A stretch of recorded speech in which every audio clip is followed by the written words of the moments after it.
सोलापूरची अनगर पंचायत ही सध्या राज्यभरात चर्चेत आहे। कारण अनेक दशकांपासून वर्चस्व गाजवणाऱ्या राजन पाटलांना यंदा एका महिलेने आव्हान दिलं आणि एका उमेदवारी अर्जासाठी अनगरला छावणीचं रूपही प्राप्त झालं।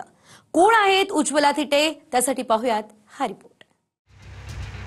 हे बिहार यूपीतलं लखनौ नाही तर महाराष्ट्रातल्या सोलापुरातलं अनगर आहे। गेली अनेक वर्ष अनगरवर वर्चस्व असलेल्या राजन पाटलांना उज्ज्वला थिटेंनी आव्हान दिलं। अनगर नगरपंचायतीच्या राजन पाटलांच्या सून प्राजक्ता पाटलांविरोधात दादांच्या राष्ट्रवादीकडून थिटे लढतीत उतरल्या।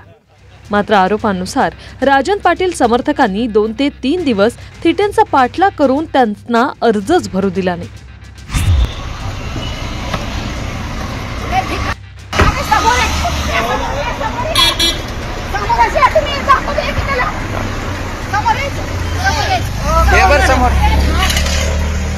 राजन पाटला माणसं आहे बघा, येतो थांबले बघा बघा बघा फोनद्वारे सांगते बघा, तेव्हा सांगते फोनद्वारे।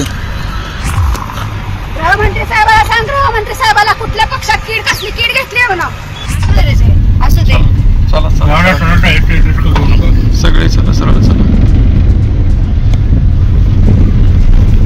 2 मिनिट फक्त उतरू दे रे मला, एकटे बाई म्हणून। अखेर सत्तेत असलेल्या दादा गटाच्या उमेश पाटलांनी सरकारकडे पोलीस संरक्षणाची मागणी केली। यानंतर बंदूकधारी पोलिसांच्या बंदोबस्तात उज्ज्वला थिटे अनगरमध्ये आल्या। पोलीस बंदोबस्तातच अर्ज भरला गेला। यावेळी काय दहशत होती हे सांगण्यासाठी ही दृश्य पुरेशी आहेत।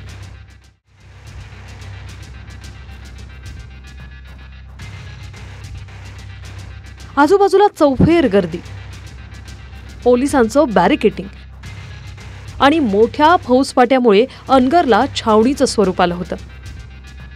एका महिलेला प्रस्थापितांविरोधात अर्ज भरण्यासाठी इतका पोलीस बंदोबस्त देण्याची वेळ यावी, यावरून अनेकांनी चिंताही व्यक्त केली। विशेष म्हणजे ज्या राजन पाटलांच्या सून अनगरमध्ये बिनविरोध नगराध्यक्ष झाल्या, ते राजन पाटील काही दिवसांपूर्वीच दादा गटातून भाजपमध्ये गेले। त्यांच्या विरोधात राष्ट्रवादी दादा गटानं उज्ज्वला थिटेंना उमेदवारी दिली। म्हणजे दोन्ही उमेदवारांचे प्रमुखांपैकी एक महाराष्ट्राचे गृहमंत्री आहेत आणि दुसरे महाराष्ट्राचे उपमुख्यमंत्री। आणि त्यांच्याच 2 उमेदवारांच्या वादात एका नगरपंचायतीत अर्ज भरण्यासाठी असं पोलीस संरक्षण देण्याची वेळ आली। युवक युवती महिला तिथं उभा केलेला आहे, तू उज्ज्वला थिटेला फॉर्म भरू द्यायचा नाही, ती आली की तिच्यावर हल्ला करायचा, काहीतरी अश्लीलतेला बोलायचं। आज सीएम साहेबांना गृहमंत्री तुम्ही आहात ना, आज लाडकी बहीण फॉर्म या भरायला येणार आहे आणि तिथं तुम्ही हल्ला करणार आहात। असं जर तिथं लाडक्या बहिणीवर जर हल्ला झाला तर सीएम साहेब तुम्हाला उद्या जनतेला तोंड द्यावं लागणार आहे। पुन्हा तुमच्या लक्षात येईल की आपण कुठल्या प्रवृत्तीचा माणूस आपल्या पक्षामध्ये घेतला। पुढच्या काळात सुद्धा आम्ही गुंड आहोत का काय आहोत हे भाषणातून सांगणार नाही, तर आमच्या मतदारसंघामध्ये जाऊन मतदारांना विचारून मतदारांचा कौल हा अंतिम असतो। आम्ही गुंड असतो तर आमच्यावर 7 टर्म आमदारकी दिलीच नसती आणि आम्ही गुंड असतो तर पुढच्या काळात सुद्धा आम्हाला आमदारकी किंवा आमच्यावर सत्ता मिळेल। आज सगळी सत्ता ही आमची भारतीय जनता पक्षाची, या तालुक्यातली सगळी सत्ता भारतीय जनता पक्षाची आहे। हे गुंडगिरीतून घेतलेलं नाही आहे आणि आज नाही आहे, 50 वर्षापासून ही सत्ता आमच्या विचारानं काम करते। तर मग पंचायत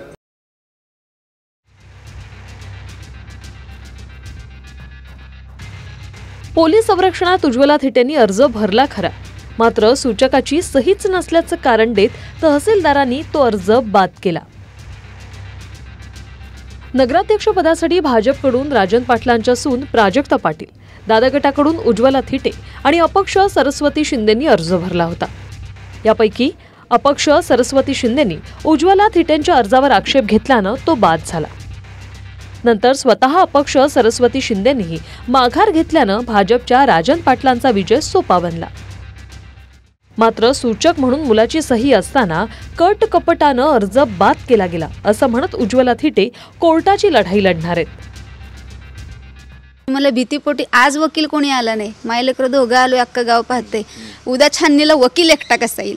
मग आमचं गहाळ की आमच्या बाजूने एक वकील देखील नव्हता, एवढ्या दहशतीला त्यांच्या घाबरला, त्यामुळे आम्ही एक वकील ही देऊ शकलो नाही तिथं।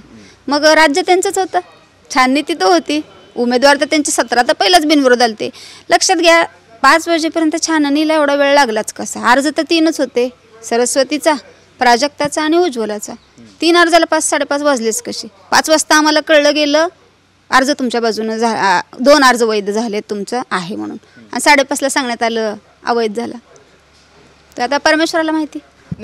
कसं आहे, आता टीका हे सगळं होतच असते, तर त्याच्याकडं फारसं काही कोणी आम्ही लक्ष नाही देत.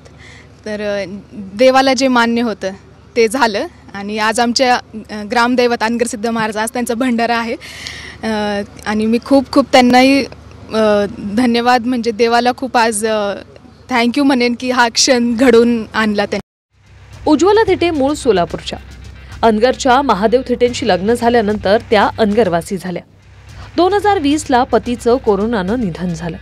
2023मध्ये शिवजयंती मिरवणुकीदरम्यान उज्ज्वला थिटेंचा मुलगा आणि राजन पाटलांच्या समर्थकांमध्ये वाद झाला. तेव्हापासून थिटे आणि राजन पाटलांमध्ये संघर्षाची सुरुवात झाली. थिटेंच्या मुलावर ॲट्रॉसिटीसह अनेक गुन्हे दाखल केल्याचा आरोप उज्ज्वला थिटेंचा आहे. ज्यावेळेस एखाद्या स्त्रीच्या संसाराला हात घातला जातो त्यावेळी कुठलीच स्त्री गप्प बसणार नाही. शेवटी एखाद्या आईच्या मुलावर जर झडप घातली तर कुठली आई गप्प बसणार आहे. अहो, चिमणीचं घरटं खाली पडलं ना, त्याच्यावर पाय पडला तर तळतळ जीव करतो. माझा 23 वर्षाचा संसार आहे आणि ताडमाळ एवढा मोठा, मी लहानाचा मोठा केलेला एकुलता एक मुलगा आहे. त्याच्या अंगावर तुम्ही 150 लोकांचा जर जमाव घातला तर मी काय, कुठलीच आई गप्प बसणार नाही. हो, आमच्या गावच्या एका मुलीला बाहेरगावी, ती बाहेरगावी राहते, तिला जाऊन तिला हॅमरिंग करून तिच्या मनामध्ये आमच्या गावाबद्दल आमच्याबद्दल कटुता निर्माण करून या ठिकाणी ड्रामा करण्याचा प्रयत्न केला की जेणेकरून या निवडणुकीच्या नियमानं आमचं गाव कसं बदनाम होईल, आम्ही कसं बदनाम होईल.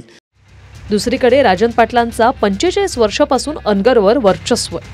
1995, 1999 आणि 2004 असे 3 वेळा ते मोहोळचे आमदार राहिले. राष्ट्रवादी फुटल्यानंतर ते अजित पवारांसोबत गेले. राजन पाटलांच्या मुलावर हत्येचाही आरोप असून ते प्रकरण सध्या हायकोर्टात आहे.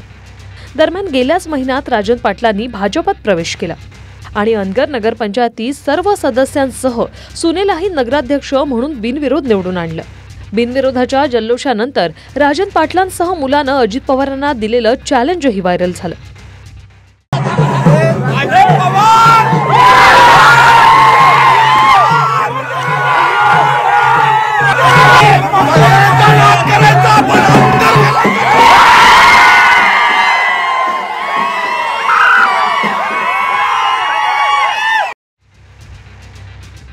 दरम्यान एका महिलेला एका नगरपंचायतीत पोलीस संरक्षण घेऊन अर्ज करण्याची वेळ काय येते आणि यावर राज्यातल्या महिला नेत्या गप्प आहेत.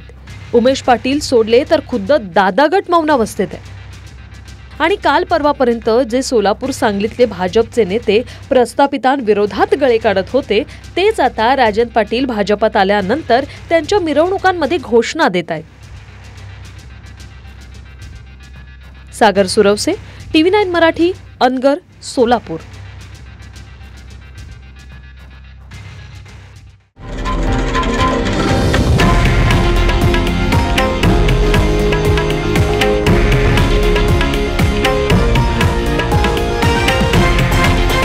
हे आहे देशातील नंबर 1 न्यूज नेटवर्क आणि आपण पाहत आहात TV9 मराठी, एकमेव.